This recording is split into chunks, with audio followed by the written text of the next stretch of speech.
the Crimson Comet. Brady Fulmer, otherwise known as Lazy Snake. I'm Prison Mike. And I am the Bearded Wonder. Yeah, the Bearded Wonder likes to ditch out on us sometimes. I know you guys miss me. I'm sorry. You know what, though? We totally understand. But we did miss you, man. Like, I know. It just, that comic relief. I don't know what it is. Yeah, I don't know.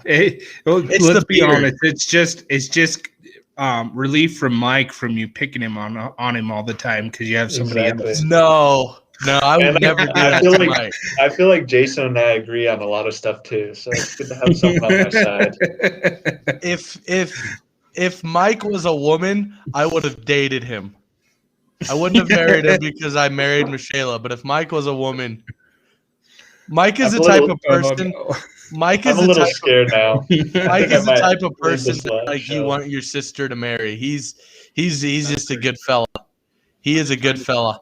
With Mike for a while, it's not, or maybe it'll work, but we'll see. Yeah.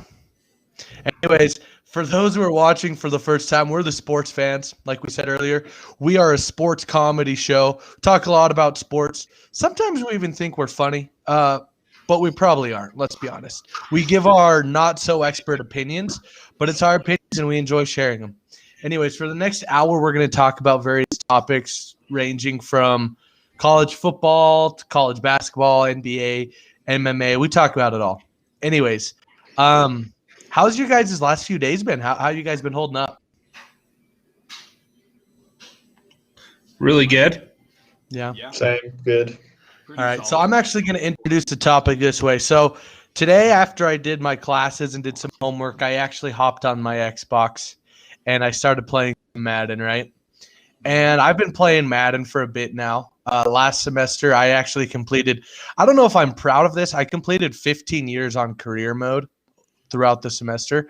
Brady and Mike can attest to it. It was an absolute battle. It was a feat. And kind of goes to show how much of a loser I am. Anyways. How long have you had Madden for, Kellen? Well, I actually did 15 years in one semester of school. Oh. Well done. You're putting like 2 to 3 hours a day at least in on that. Oh gosh. It was an impressive feat. But anyways, it got me back to thinking today, this topic, the first football video game I ever played, which was NCAA 2006. And that was the first year they came out with Race for the Heisman. In NCAA 2006, they have Race for the Heisman. They had the Dynasty mode where you could create a team or play as a college and win national championships. I won multiple national championships.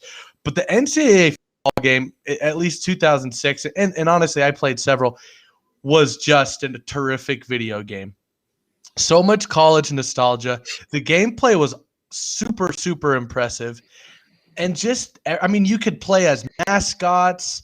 There was just so many different levels to the game that you could explore, and it was awesome. And then after NCAA 2014, due to the College Football Players Union and them deciding that they wanted to be monetized, and EA Sports decided to discontinue the game until they made the announcement that they are going to be bringing back NCAA football. All right. Let's go. Jason, I want to hear what your thoughts are on this one. I might buy a PlayStation 5 just so I can play this game on the best possible resolution possible. That I just said possible twice. Can I just say, when they discontinued college football, I was devastated. I love that game. Dare I say, more than Madden. I loved college football. And even though they didn't even put the players' names, they just put numbers, you knew who the players were, and it was fun. And then the mascot mode was, you can't compare anything to that mascot mode. Playing as a Syracuse orange guy, just this big orange blob running around the field, it was an awesome game. I'm excited to be playing it again. Brady, what are your thoughts? So I think I'm probably going to have the kind of unpopular opinion here, and I'm going to make everyone hate me. But anyone who knows me knows that I'm more of a professional sports kind of person than a college, which I know I made a lot of people probably hate me, which I'm okay with. But I do think NCAA's football or NCAA games are awesome, and I definitely played them back in the day. But I'm more of a Madden person, if I'm being honest, just because I don't care as much about college as the NFL. But it's awesome they're bringing it back. I'll still definitely play it if I get the chance, and I agree that it is an amazing game. But I'm a Madden guy. Mike, are you clueless as to what's going on right now? No, I'm not clueless. I did see the Mike news, was the one who told me but when about it comes to playing the game, I'm clueless. Anyone can ask. Pretty bad at it. I mean, this past semester, I played Brady once in Madden, and he beat me like 80-0, which It is wasn't like that bad. It embarrassing. was like Yeah, it was that 75 bad. 0. I almost got to 100. Yeah, he would have to 100 if I would have thrown a few more interceptions. I'm pretty sure I threw a pick every time I had the ball, but No, that's okay. but you did get an onside recovery. That is true. Granted, I did I'm get the an one onside who kicked it, but you did get an onside recovery. Yes.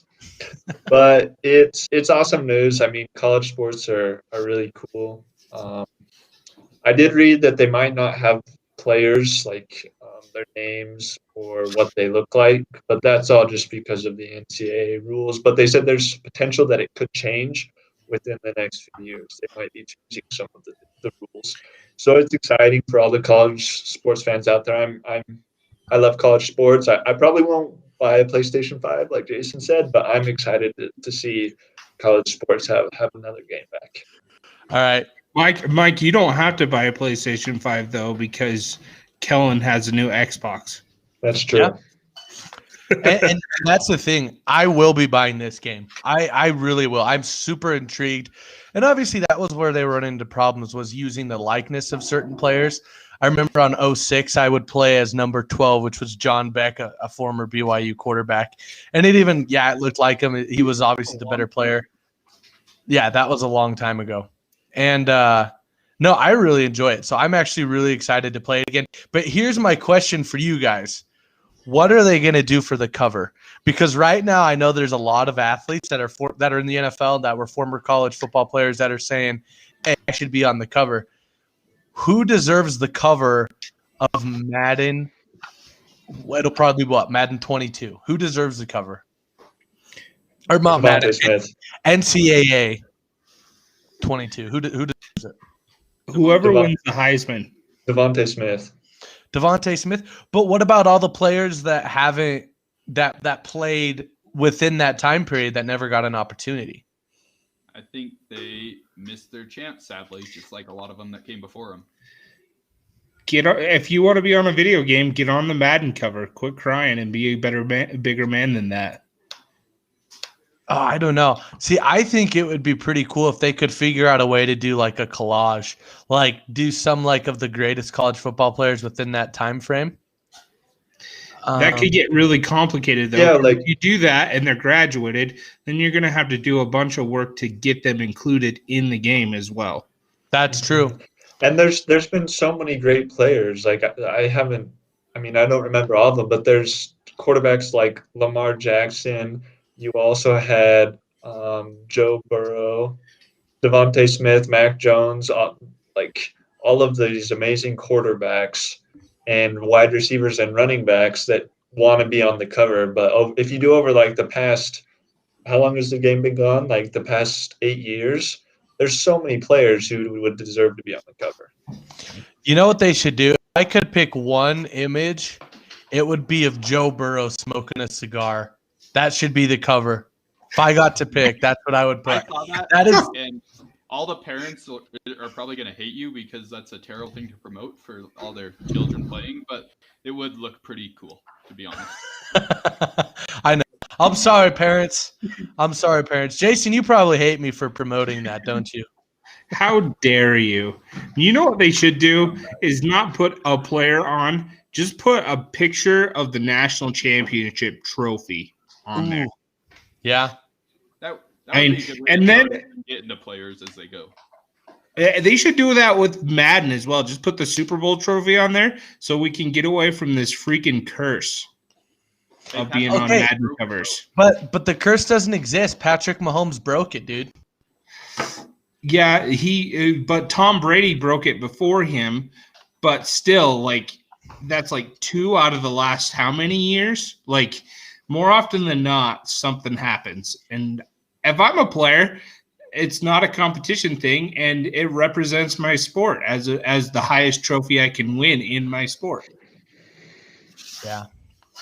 Well, we're going to move on from this topic to our next. Before we move on, Brady's frozen. Can you I see know. that? He's just got the cheesiest grin right now. Oh, he went away. Oh, there he is again. Brady, you look great, my friend. The stash is like beautiful too. It's like full bloom in that picture. It sounds like his mother doesn't appreciate the mustache too much. We can hear you, Brady. You know what, Gina? I think you need to let up on Brady's mustache. I think it looks magnificent. Yeah, what the heck? Like, what's wrong with that? I know. Oh well. Brady, do you wanna try joining again? Yeah, let me try that.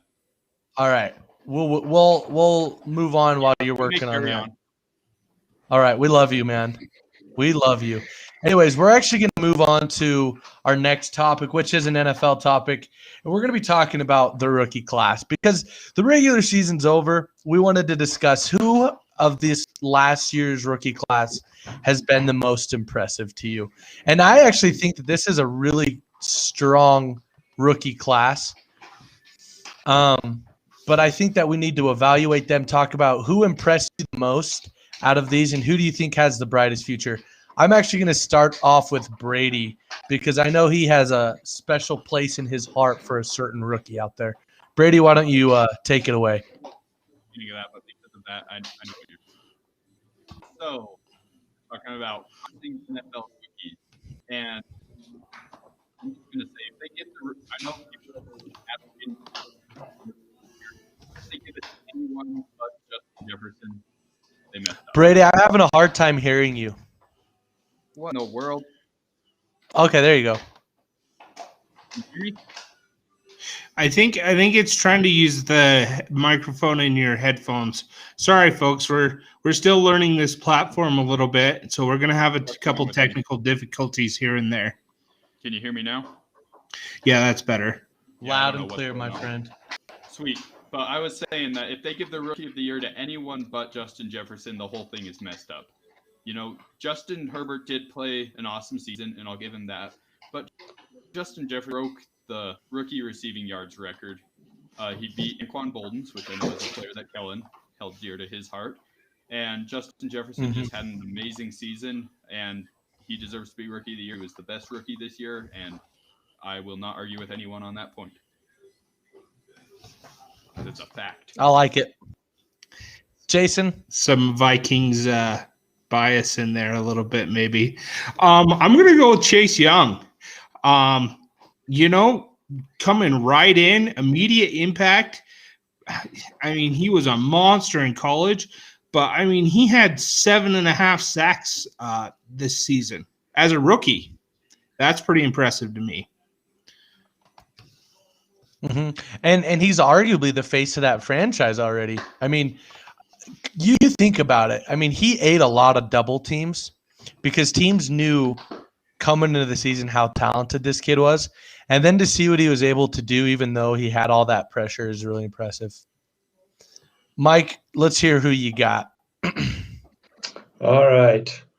I do not remember this guy's name, and he's definitely not he definitely should not be the Rookie of the Year, but I think he has I feel like he has a pretty bright future in the NFL, and that's the Chiefs rookie running back. What is his name? Clyde Edwards-Helaire. I really like that. Okay. Yeah, Clyde Edwards-Helaire. I know he had his ups and downs this season. They said there was a few times he was on the hot seat, like he wasn't playing that good.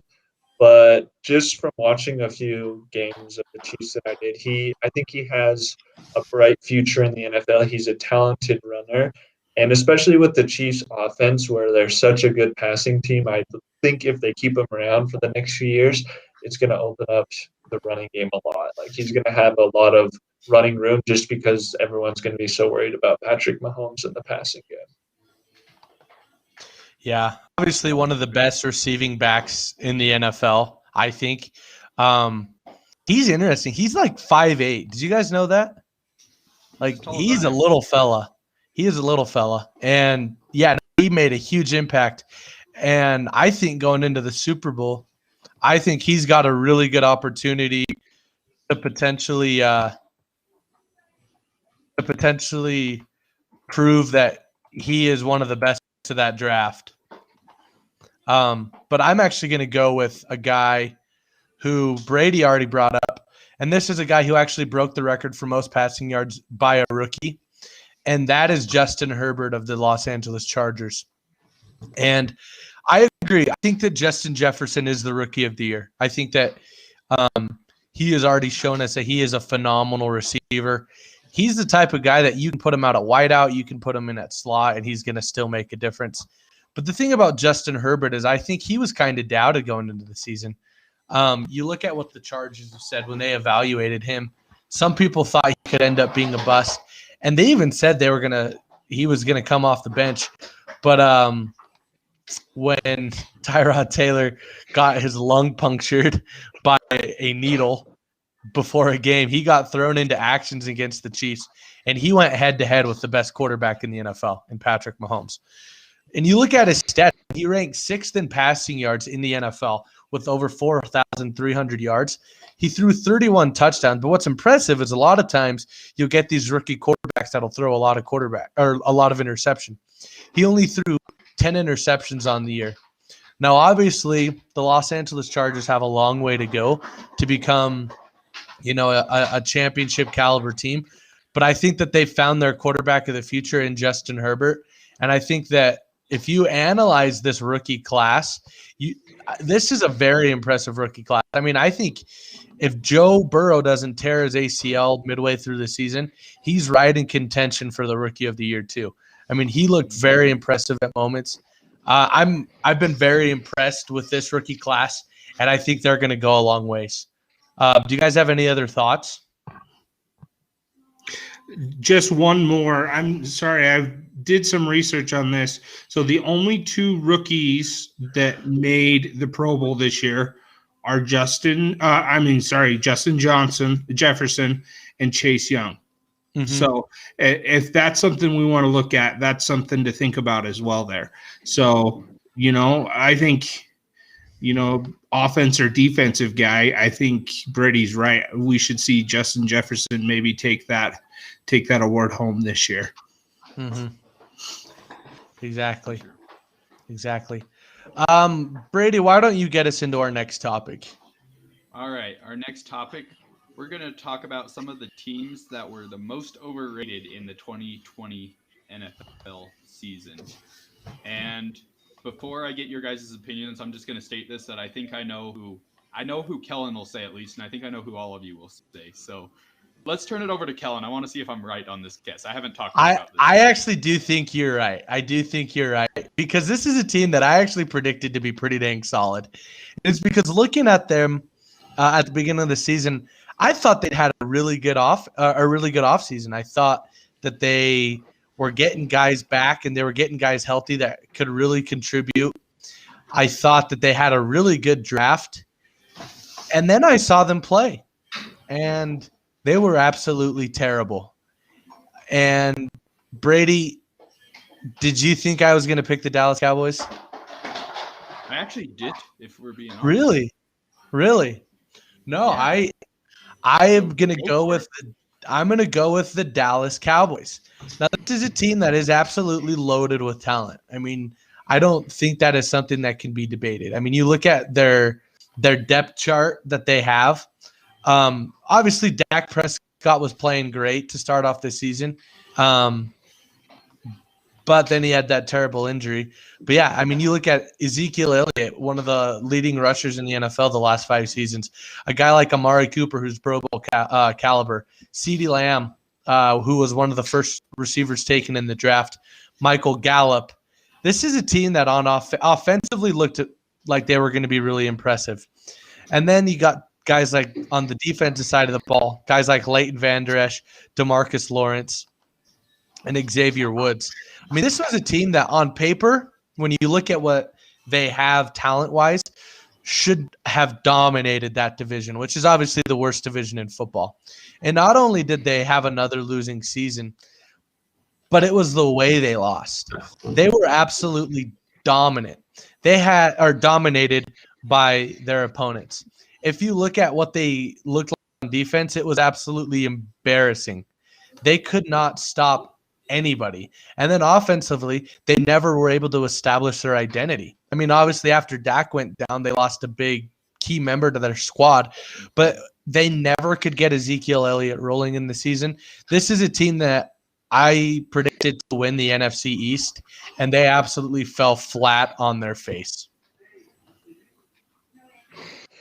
I'm interested to see who Brady thought Kellen was going to pick. I Yeah. actually am too.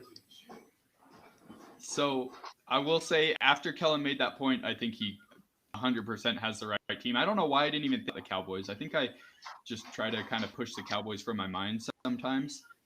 No, we hate on them so much. Anyone we that listens always- to our radio could hear. it's Except always for me. it's Except for always Sixers. I love you, Dallas. it's always a good it's always a good time when you get to crap on the Cowboys. Yeah. Oh, So man. a team that I'm gonna pick is one that the more I think about it, you guys might really argue with me, but it's actually a team that made the playoffs. But I felt like they were overrated this whole year. And that is the reason I thought Kellen was gonna pick this team, because I know he has a hatred towards this team. And Pittsburgh Steelers. I hate this Steelers were team. the last. Oh, I know. They were the last undefeated team in the NFL. I think they got to 11-0, which it's impressive. You get to 11-0, but you look at their record, they were beating team. They had to have had the easiest schedule in football this year. When I was looking through their record, everyone that they were beating was nobodies. I think they had a couple of wins against maybe the Ravens, the Browns, but that's about it. They hardly had to play anyone, and then they make it to the playoffs, and just like I know Kellen and I predicted, they ended up getting beat by them badly. So I think the Pittsburgh Steelers were severely overrated throughout this whole year. I don't think they were ever as good as their record showed they were. Brady, this is why we're friends, because you crap on the Steelers for me. Yeah, I hate the Steelers, and watching them get absolutely demolished by the Browns was so aesthetically pleasing to me. It brought tears of joy to my eyes. I'm happy. I'm not a Steelers fan either. They're just not likable. What about you? See, and Jason? Oh, sorry. Go ahead. See, and I've never hated the Steelers. I actually tend to cheer for them over some other teams that they play sometimes. I think they're a classic example of peaking too early. Like, they looked really good at the beginning of the season and then just fell. Where you look at a team that peaked later in the season, even the Washington Redskins. Whoa. Dang it. Whoa, Dang whoa. it. Look, I'm wearing a Star Valley shirt. I got are the logo. So Anyway. insensitive. You bigot. My bad. How Where's dare the you. jar? Here's a quarter. The Washington football team peaked late, and at the end of the season, they didn't look too terrible. And Brady, I'm kind of mad because that's actually I'm going to jump on the Steelers boat with you because they didn't live up to the hype. You know what? The Cowboys, they were disappointing. I don't know if we'd call them overrated at this point because nobody's like, what happened to the Cowboys? Like, it didn't shock anybody by the end of the season that what had happened had happened. Here's my thing with the Cowboys, though, is at this point, does Jerry Jones realize he's not a very good GM? I don't think he don't cares. No, I don't think he cares either. I mean, I guess When I have that much money and billionaire. own my own Yeah. football team, I wouldn't care either, though. I guess if you're a billionaire, you can be your own expert, right? But He sells tickets still. I mean, as long as he's making money, he doesn't care. That's true. Prison Mike, I want to hear your pick. All right.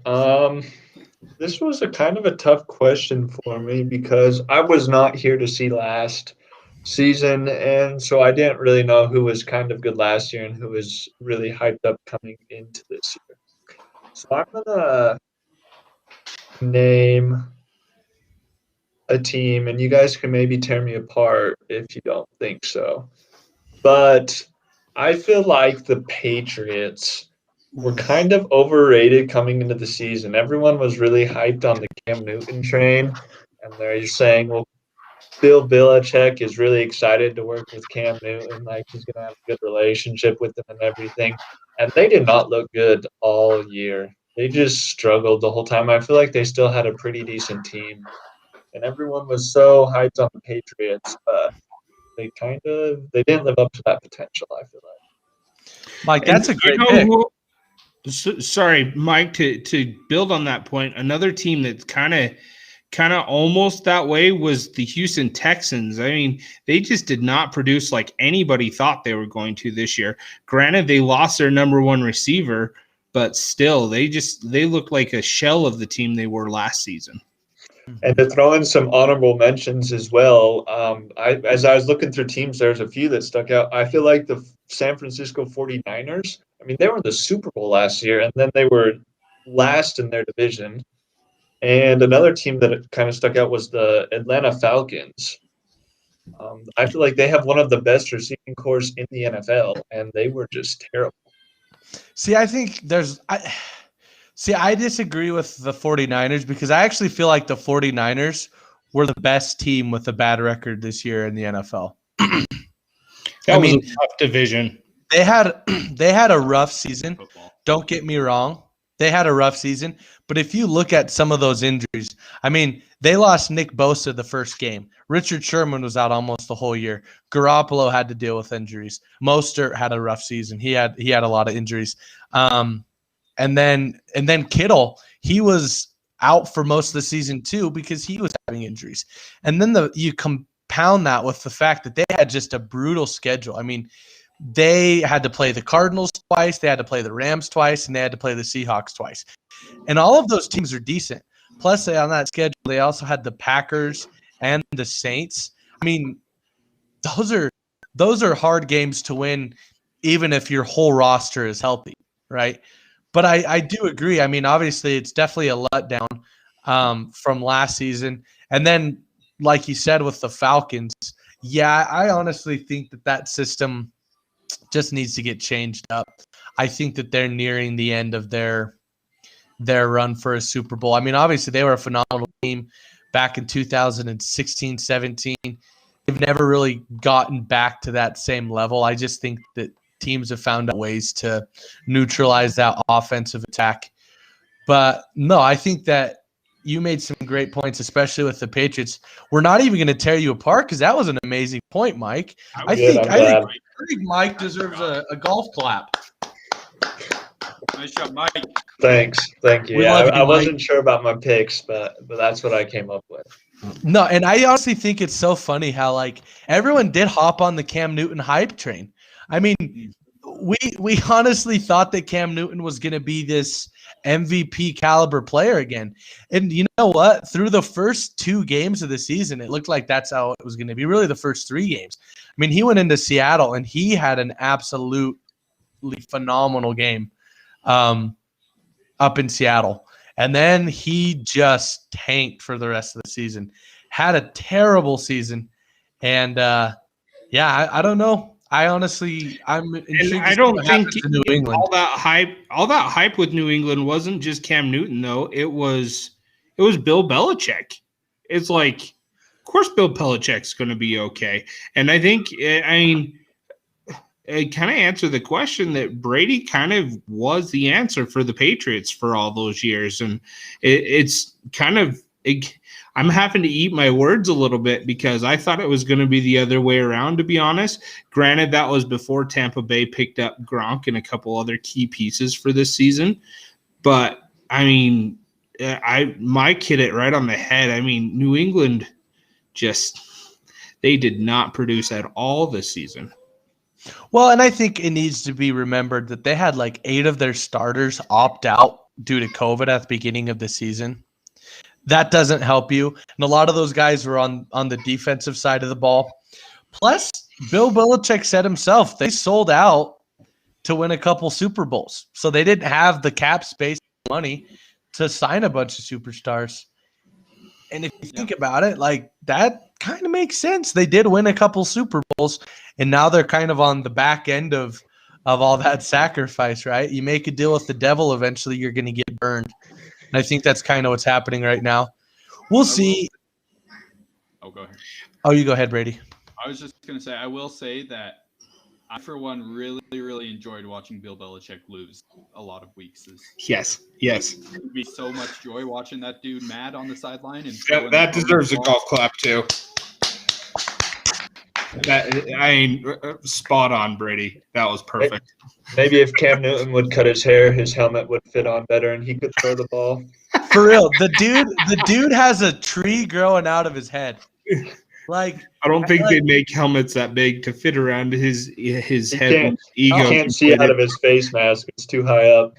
No, I'm gonna screen share this picture of him so that our viewers can understand what I'm talking about. Because yeah, the dude legit, he's got a tree coming out of his head. There we go. Look, check this out. Look at that guy's hair. That is a bush. He looks like freaking Groot. That is the most amazing mohawk I've ever seen in my life. It's either Groot or Comet the Hedge or the Sonic the Hedgehog. I mean, look at that. Oh, it's terrible. It's terrible. See, and one of these episodes, we should do just a bad hair episode where we find all the bad hairdos in sports and my just wife, make for half an hour. My wife thinks Cam Newton's an attractive man. And I'm like, man, maybe I should just start growing plants on my head and maybe you'll think I'm cuter. Yeah, I'd like to see Kellen with some dreadlocks. That'd be awesome. Those aren't even dreads. It's not even dreads. He's got a stock coming out of his head.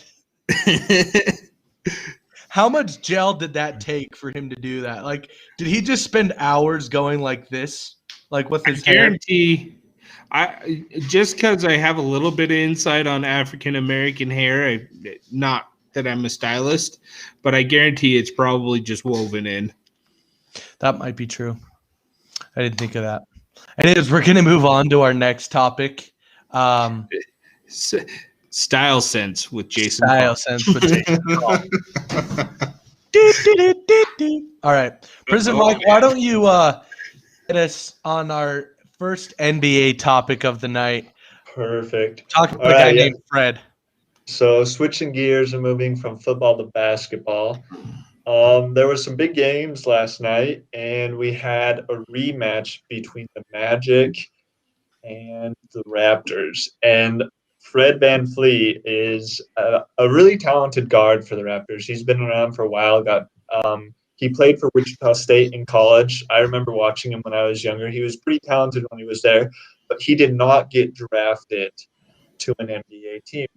And he ended up getting picked up, I believe it was by the Raptors, and eventually he's turned into a really solid player for him. And last night he broke a record against the Magic because he scored 54 points in the game. I watched, he made 11 threes, and that broke the record for most points ever scored in a game by an undrafted player. Wasn't that the franchise record for the Raptors organization as well? As far as like points scored? Yeah.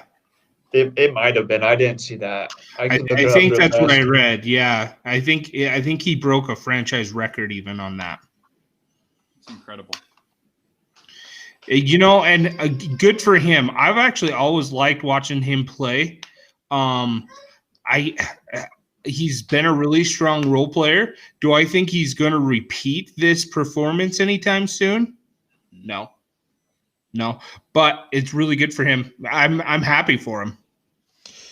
Ye of little faith, doubting my boy Fred.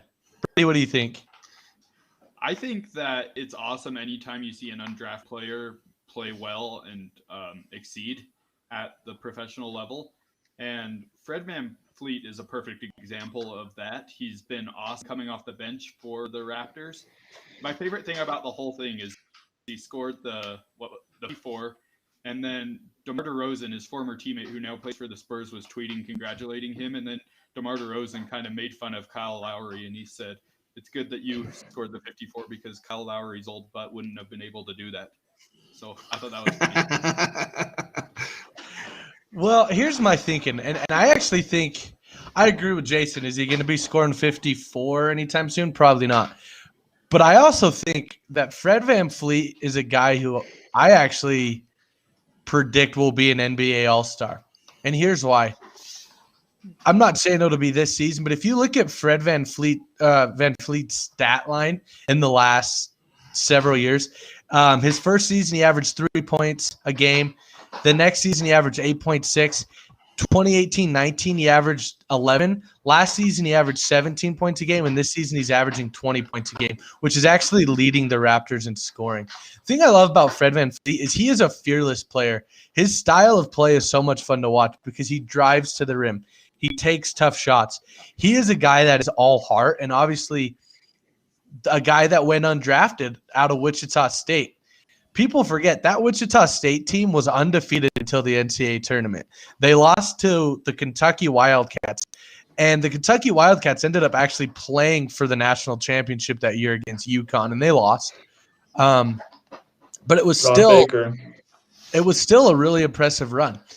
He's only a 6'1" player, so this is a guy who I've always been able to get behind, and I'm really happy to see what he's been able to do. Another thing that was really impressive about the game is it's not like he was taking a lot of shots, but he shot 74% from the field in this game. Wow. I think he shot 11 for 12 from 3-point range. 11 for 14. Okay, 11 for 14. 9 for 9 from the free throw line. He also had 3 blocks and 3 steals in this game. And as a point guard, he only had 1 turnover. I mean, this was an incredible stat line. I think that people need to realize Fred VanVleet is a really good basketball player. He's one of the better players on a really good team in the NBA right now. And I'm excited to see what he's going to be able to do in the rest of his career. So, yeah, big props to him. And I agree with you guys. I think it was also really good for the Raptors because I believe during the short off season that the NBA had,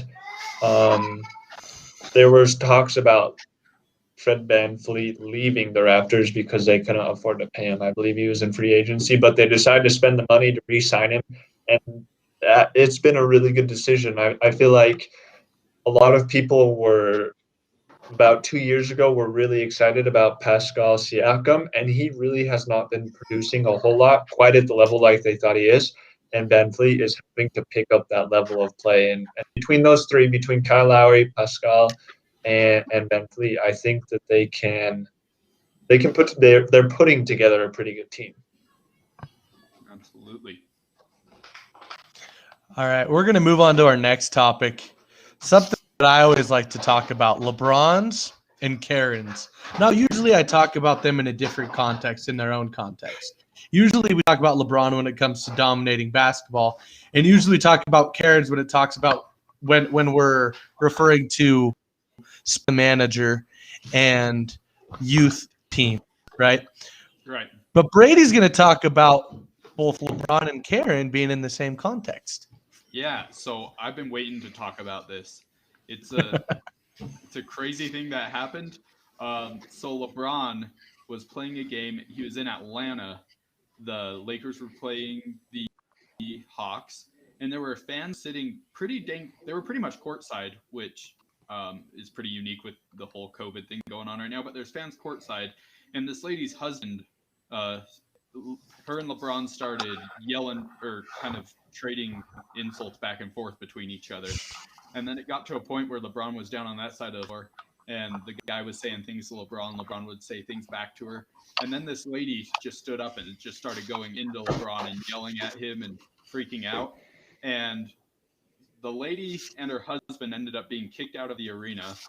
And I watched the video after the game of the lady freaking out and talking about it. And, when I first heard the story, I was like, oh, LeBron should have been fighting with fans. But after watching this lady, she's completely crazy. You could just tell by watching her that her and her husband are just nuts. And I'm on LeBron's side there. LeBron, after the game, said that nice to have fans back in the arena. He said that happens sometimes. He said that guy took it a little too far, but LeBron didn't think they should have been kicked out of the game. But what do you guys think? I think that's good for LeBron to – I mean, I know when some players have beef with fans, they carry it with them for a long time. You look how Russell Westbrook feels about Utah fans.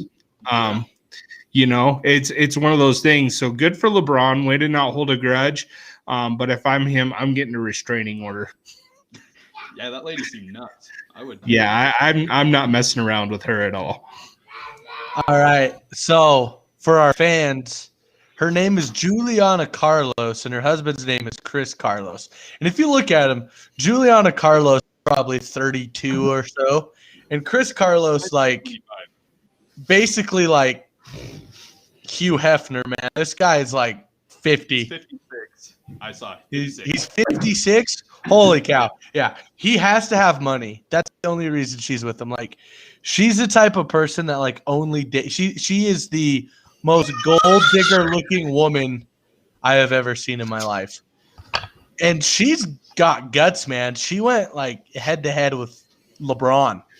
Like, and what are you gonna say to LeBron to insult him? Like, hey, LeBron, your arms are too big, your IQ is too high, your basketball IQ, like, what are you gonna say that's gonna get under LeBron's skin? Like, hey, LeBron, you're probably gonna win another championship in your face. Like, I don't know, but I love that LeBron went on Twitter and was like, that Karen was mad.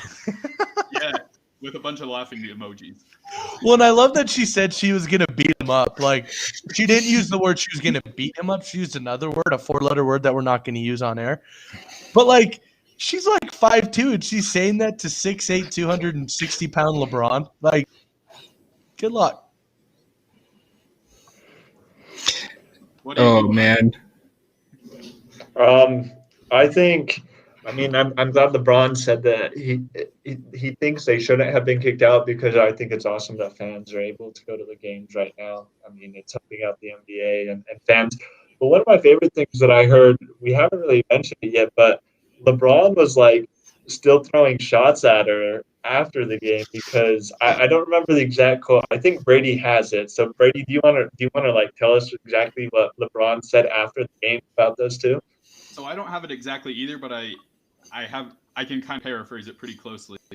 LeBron said when he first saw the chick and her husband, she thought he was arguing with a father and a daughter.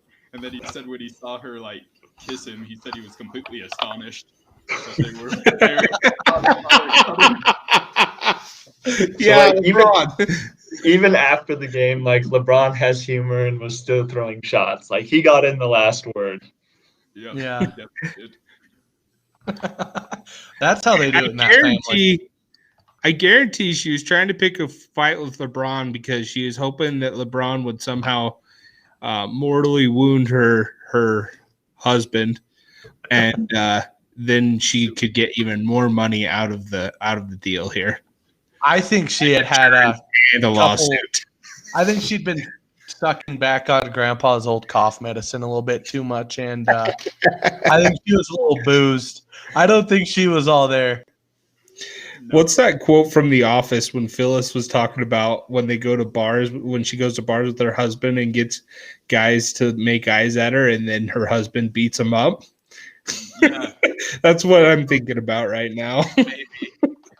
That's a good point. And We're going to jump into our – oh, go ahead, Brady. The last thing to mention is the only audible thing that they heard from LeBron is he made a comment about how the dude looked like he was on steroids. Oh, I know. I saw a picture of the dude. He was like a buff Mr. Clean, like except with hair. Like, you know, like those old guys that are in the gym that like grunt a lot when they lift. Like, you're sitting in Planet Fitness and you're like, this is why they have lunk alarms, because of like 50-year-old dudes that are like roided out jocks. That's what this guy was. Like, this is the type of guy. This is the type of guy who goes home and watches his high school football tape from 45 years ago. Like, he's that type of guy. So yeah, How much you want to bet? I can throw this here football over them mountains. he looks like what I pictured Bane would look like if he didn't have the crab mask. That's what this Chris, whatever his name is, Chris Carlos. Yeah. Anyway, we're gonna move on to our next segment. We're gonna talk about the NBA playoff picture right now, and we're gonna talk about the teams that have really impressed us and the teams that we see as contenders in their respective conferences this year. Brady, why don't you go first? All right. As far as teams that have impressed us this year, How about All a right. team from the East and a team from the West? all right, team from the East that's impressed. I'm gonna have to go with the Philadelphia 76ers. They're the obvious choice because they're sitting at first place in the East over there. And to be honest, I haven't watched a lot of their games this year, but I know Joel Embiid is playing at a MVP level right now, kind of carrying that team. I think the pickup of Seth Curry was a huge pickup, but I think the most important thing that they did in the offseason that's helped them get to where they are is they got Doc Rivers as their coach. I think Doc Rivers is an awesome coach, and they're in good shape because of it. So I'm going to go with 76ers in the East. And in the West, the easy pick is the Jazz. I'll let one of you guys have that, talk about the Jazz. I'm going to go away from that, and I'm going to I don't even know who to go with in the West. I like the Phoenix Suns in the direction they're going. I know that their record isn't quite as good as some of the other teams, but I think Chris Paul was a huge pickup. They have Devin Booker, who's one of the best scorers in the NBA. They have DeAndre Ayton. I feel like they have a lot of talent, and I know they're kind of sitting on the verge right now of playoff contention with a bunch of other teams, but I think they're going to make the playoffs, and I don't know if I would want to play them in a 7-game series. So I'm going to go with the Phoenix Suns. Took a hard pick on that one. Mike, let's hear what you got to say. Yeah, I think I'm gonna go with the West, and just first off, I want to gloat a little bit and say that the Dallas Mavericks have the third worst record in the West right now. Luka Doncic is not for real. It's Doncic, Mike. That's what I said. You said Doncic. Doncic. Oh, sorry, my bad. Mike, it's okay. They're not looking that good. Thanks. But I'm going to agree, as far as the West, I'm going to agree with Brady. I was going to pick the Suns before he even said that. The Phoenix Suns ended last year in the bubble with, I believe, like 7 or 8 wins in a row. They won every single game. And with the pickup of Chris Paul, they're looking really good. And I'm actually kind of excited for them because Suns haven't had – I mean, Devin Booker's an amazing player, and he just has had no help. And the Suns have just been a bad organization since he's been there. So to see them moving in the right direction, and like Brady said, they're a really talented team in a 7-game series. Like, it'd be scary to play them. So that's my pick in the West. And in the East, there is a lot of – I feel like the top 4 teams are all pretty close, and they all have extremely talented players. So I don't, as far as who's going to win the East, I have no clue. But like this, the 76ers, the Bucks, the Nets, and the Celtics all have looked pretty good throughout the season. They've all had their ups and downs. So yeah, I don't even know who to pick out of the East right now. Jason, who you got? So I'm going to go a little obscure with teams that have surprised me this year. Number one is, and they haven't really surprised me, but they're playing well, is the Memphis Grizzlies. That he's not a rookie this year. It's the second-year player they've got. I'm spacing on his name right now, but he's been impressive, very impressive. I mean, the West has traditionally been a stronger conference, and they're sitting at 6 in the conference right now, 4.5 games back. That's pretty impressive to me. The one comment I do want to make is, if I am a basketball fan and I live in Los Angeles right now, I am so mad at the government for shutting things down, because you could go to a really good basketball game any night of the week right now if the stadiums were open to fans. You look at those two are literally tied at a half game back from the lead right now. Really good basketball being played in LA right now. And in the East, you know what? I'm shocked by the Cavaliers. They've put together a decent start to their season. After LeBron left Cleveland, I think everybody just kind of wrote him off, and they're like, well, they have their championship, have fun at the bottom of the league type thing, and they're at least making it interesting there in Cleveland right now. I like those. I like that. I'm going to go with the obvious choice because it's the easy way out, and I'm going to talk about the Utah Jazz. It was between them and then the Boise Spuds, but I couldn't decide which one was better. No, I'm going to go with the Jazz. I mean, we're talking about a team that they won 11 games in a row. I think they're 9-1 in their last 10 games. Only game they dropped was to the Nuggets, who, let's be honest, the Nuggets, that's a talented team. This is a Utah Jazz team that's really complete. They have so much depth. Donovan Mitchell had a really good game last night against the Pistons. So that's my team from the East or from the West. And then my team from the East, that's a good question. Sorry, my page I was looking at kind of crowded out on me. But I'm gonna go with the Brooklyn Nets.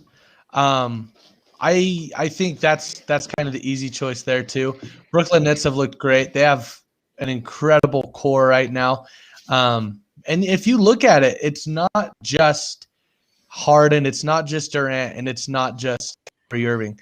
They've got some dudes on this squad that are actually really solid players beyond the big three in Brooklyn. Guys like Joe Harris, LeVert, and then Jeff Green, Jarrett Allen. They've got some really talented players on this squad. I will say this, though. Kevin Durant has absolutely been phenomenal. If you look at it, he leads the Nets in points, rebounds, assists, steals, and blocks. So I think Kevin Durant might be the MVP of the whole league right now. And here's another thing to think about with Kevin Durant. We've seen James Harden play with Russell Westbrook now, and now Kevin Durant. And now we could see a little more body of work, but we can kind of see where the cracks in the OG Thunder were and who they were surrounding. Harden and Durant have complemented each other pretty well in their styles of play, and I'm happy to see it. I'm happy to kind of not have to cover any Harden drama. I think we haven't hated on Harden since we started our live stream. So that's impressive in and of itself right there. Very true. Yeah, it is true. For our next section, we're actually going to move on to Jason. I actually don't know this story. I kind of looked it up. I couldn't find much.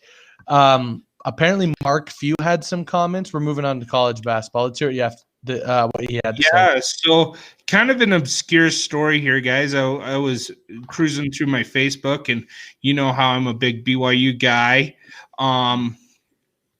Just a Deseret News article that had popped up.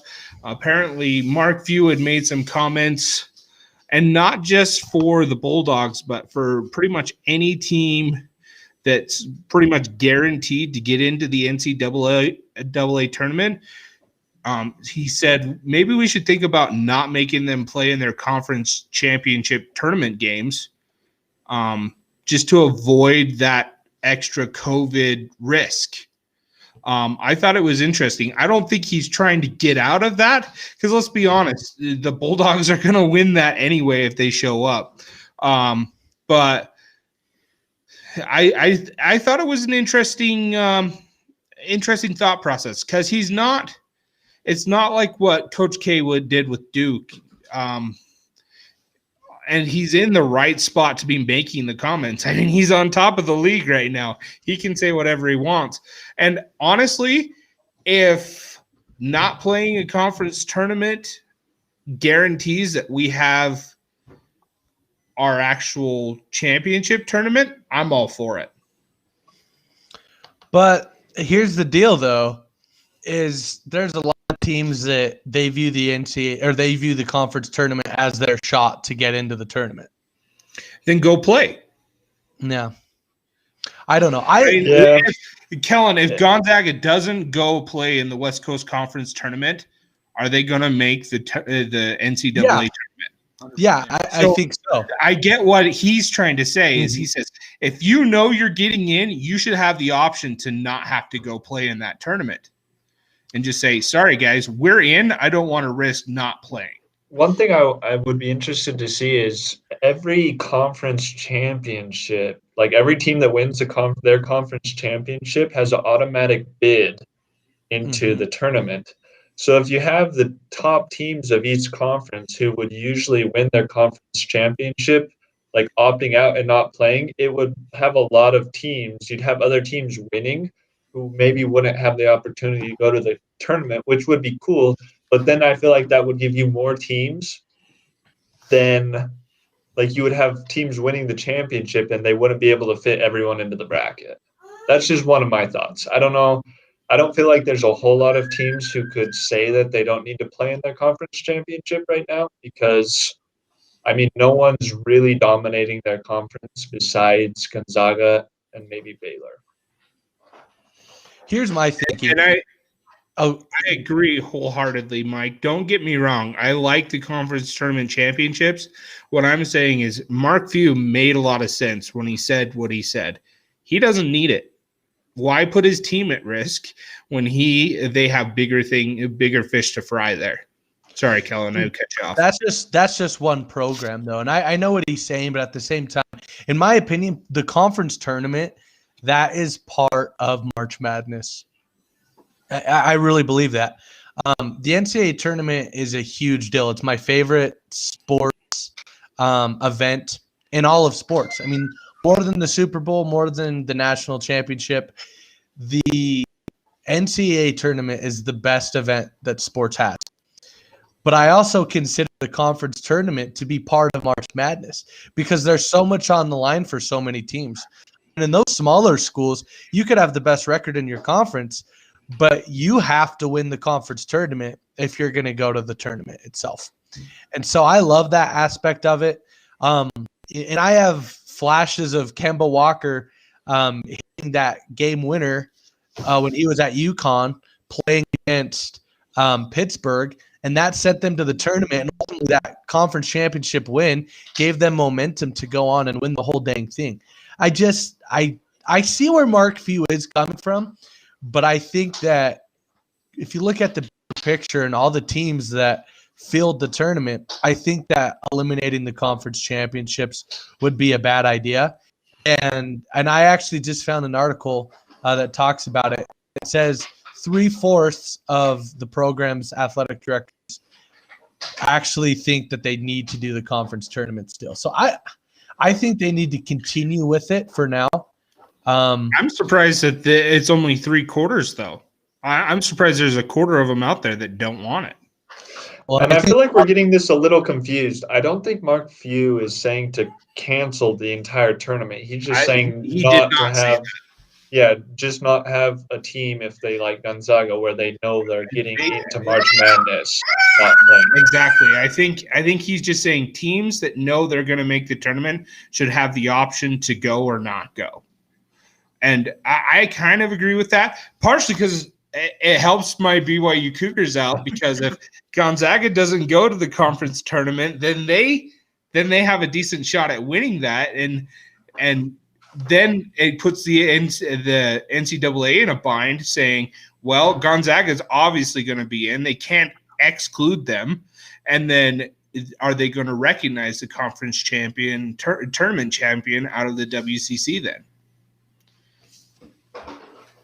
These are all about. I kind of agree with what Mike and Kellen is kind of saying the same thing. I feel like what he's saying pretty much only applies to Gonzaga. Maybe you can throw Baylor in there, but for the majority of the teams, I feel like they need to go to the conference championship. I feel like Gonzaga is the only team that's like so much above everyone else that they're in.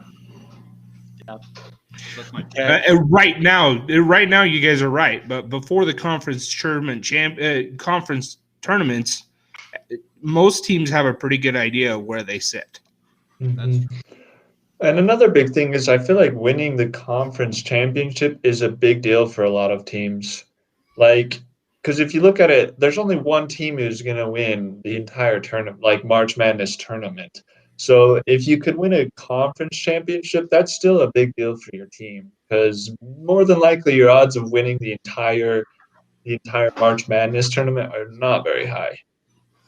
That Mike's made the best point, and obviously I think that's what it comes down to, is for a lot of these teams just making it to the tournament and winning their conference tournament. That's the dream. Like that is what they're there to do, and it means so much to these smaller schools, especially. I mean, you look at it. A team like the University of Wyoming, when they won it and they made it back, I think in 2016 to March Madness when they had Larry Nance. Them winning that tournament was just a huge deal. It meant so much not to the school, but also to the fans.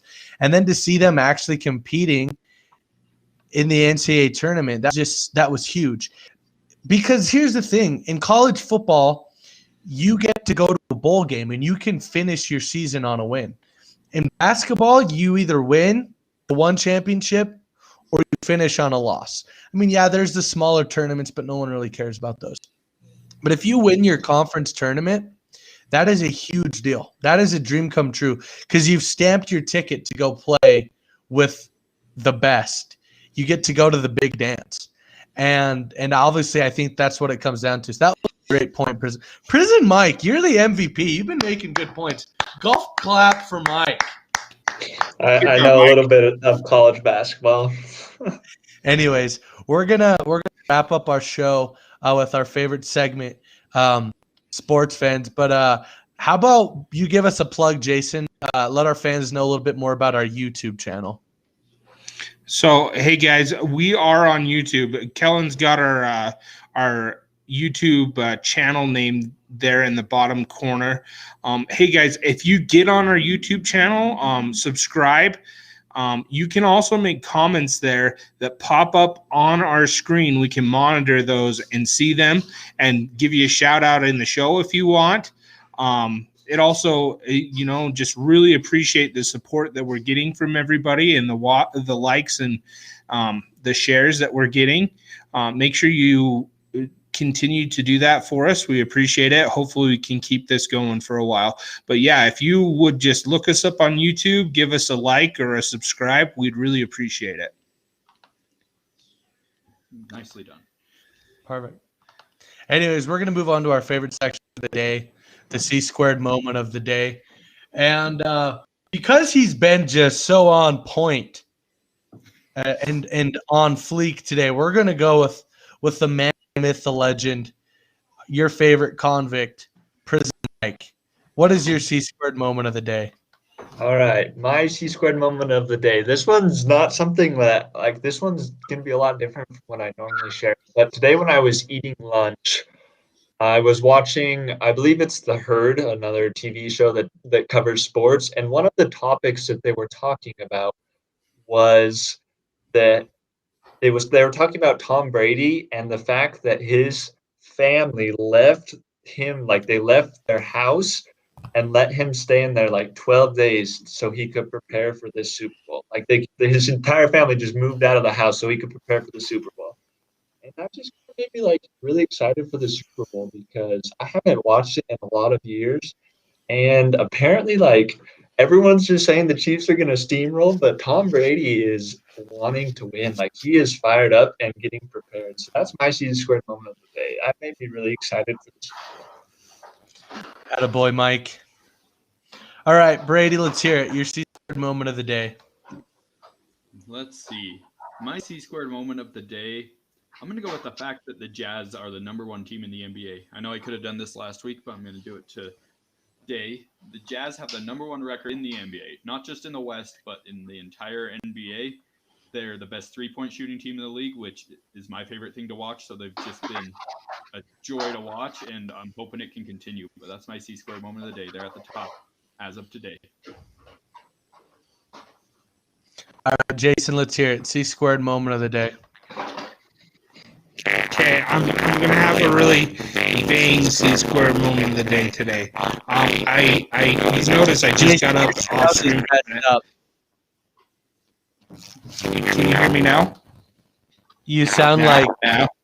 oh, you sound terrible. You sound like an alien, bro. Better now or worse now? No, worse. How about now? Oh, there you Hey! Let's Hey! give Jason a golf clap for figuring out something simple like his mic. I unplugged my mic. I'm using the computer now. Anyway, I got up and went to show you guys a new trick that my baby had learned, but he's in bed now. So I'm going to go with my other one, my secondary C-squared of the moment of the day, and that is how on point my hat and sunglasses game is right now. Just beautiful, beautiful. Makes me happy to look in the mirror right now. Happy to see that. Kellen's actually kind of jealous over there. The story about these sunglasses, these are actually the second pair of these sunglasses I've ever owned because I lost my first pair in a river. Yeah, some idiot lost him.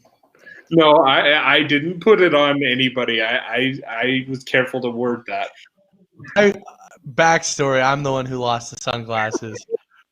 But in my defense, we were going through rapids, and I had literally just saved his son's life. So, yeah, that's a story for another day. all right. What you got?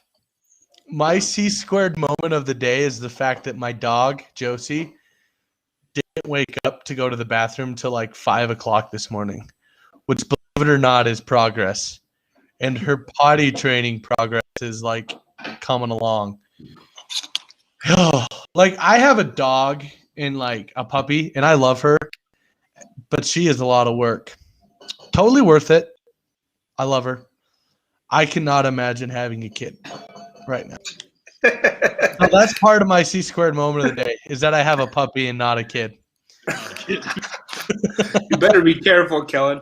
Your tagline on me, guys. Ashley's not pregnant. We still only have 3 kids, and that is exactly as many as we're gonna have for a long time. For now.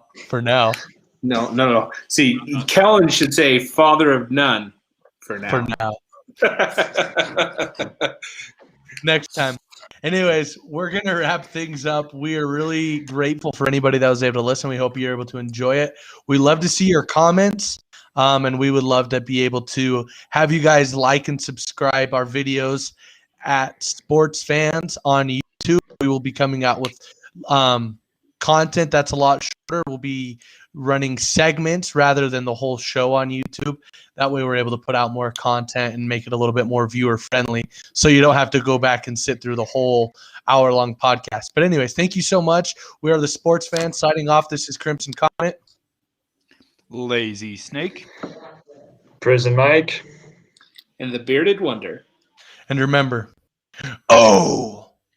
G. Brother.